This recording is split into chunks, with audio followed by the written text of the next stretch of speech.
আসসালামু আলাইকুম, স্বাগতম স্বাদযুক্ত ইউটিউব চ্যানেলে। আজ আমরা তৈরি করব মুরগির গোশত দিয়ে সুস্বাদু ঘরোয়া খিচুড়ি। অল্প কিছু উপকরণ, সহজ মশলা আর সঠিক পদ্ধতিতে রান্না করলে খিচুড়ি হবে দারুণ নরম, সুগন্ধি ও মজাদার। চলুন ধাপে ধাপে দেখে নিই কীভাবে খুব সহজেই এই রেসিপিটি তৈরি করা যায়। শুরুতেই আমরা সরিষার তেল দিয়ে দিতেছি। তেল একটু গরম করে নিয়ে এখন আমরা দিতেছি কাঁচা পেঁয়াজ।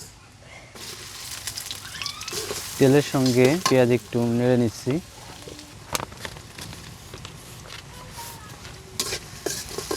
পেঁয়াজ তেলে হালকা ভেজে নিচ্ছি, লাল হওয়া পর্যন্ত ভেজে নেব। এখন দিয়ে দিতেছি রসুন। এখন দিয়ে দেব কাঁচামরিচ। কাঁচামরিচ, পেঁয়াজ, রসুন ভালোভাবে ভেজে নিচ্ছি। এখন আমরা দিয়ে দেব রসুন বাটা। এখন দিতেছি আদা বাটা। এখন দিলাম জিরা বাটা।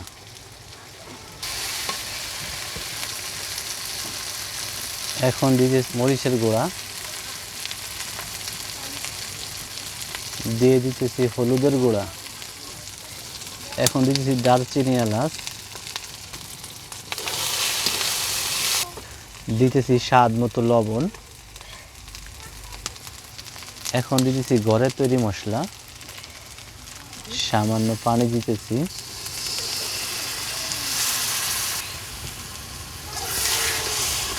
সকল প্রকার মশলাগুলো আমরা তেলের সঙ্গে ভালোভাবে কষিয়ে নিচ্ছি।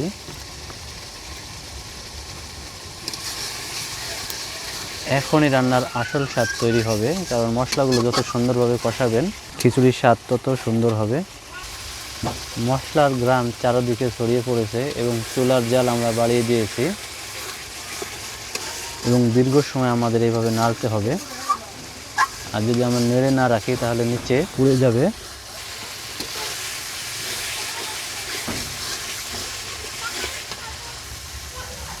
মশলা কষানো শেষ। এখন আমরা দিয়ে দিব মুরগির গোশত। দিয়ে দিতেছি।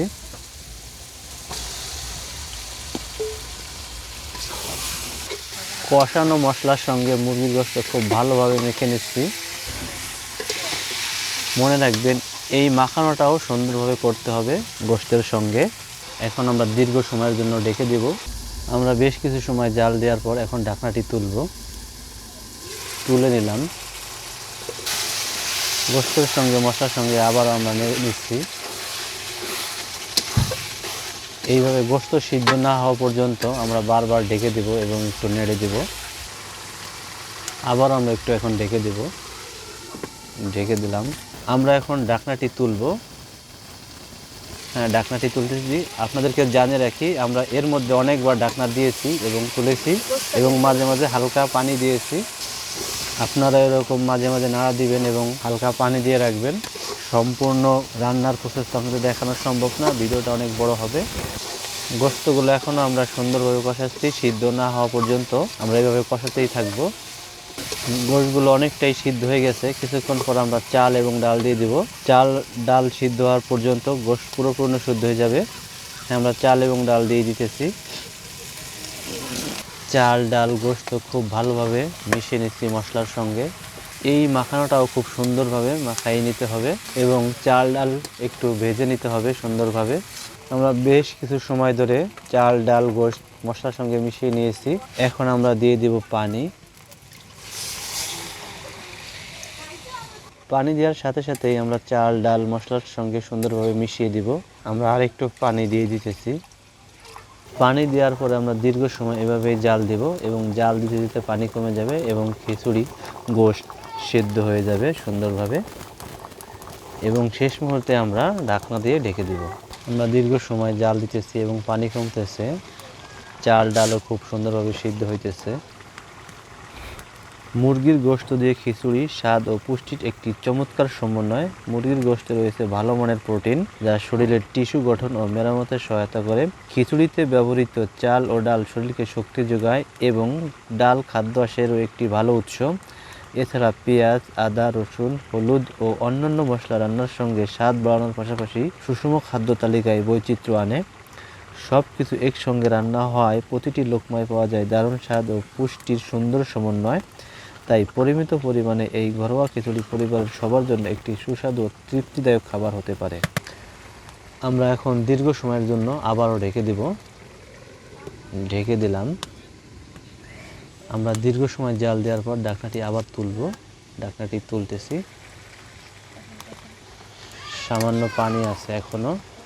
আমরা বারবার একটু নেড়ে দিব, এপাশ ওপাশ করে দিব এবং চুলার জাল কমায়ে দিব। এখন আমরা কড়াইটি ঢাকনা দিয়ে ঢেকে আমরা দীর্ঘ সময় চুলার উপর ঢাকনা দিয়ে ঢেকে রেখেছি এবং চুলার জাল বন্ধ ছিল। এখন আমরা ঢাকনাটি তুলব। আলহামদুলিল্লাহ, কালারটা খুব সুন্দর হয়েছে। দীর্ঘ সময় এরকম ঢাকার পর ঢাকনাটি তুলে একটু নেড়ে দিবেন।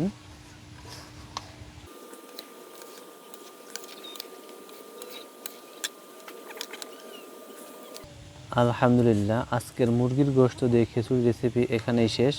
আশা করি ভিডিওটি আপনাদের ভালো লেগেছে। যদি ভালো লাগে তাহলে একটি লাইক দিন, আপনার মূল্যবান মতামত কমেন্টে জানান এবং এমন আরও সহজ ও সুস্বাদু ঘরোয়া রান্নার ভিডিও পেতে স্বাদযুক্ত ইউটিউব চ্যানেলটি সাবস্ক্রাইব করে পাশে থাকা বেল আইকনটি অন করে রাখুন।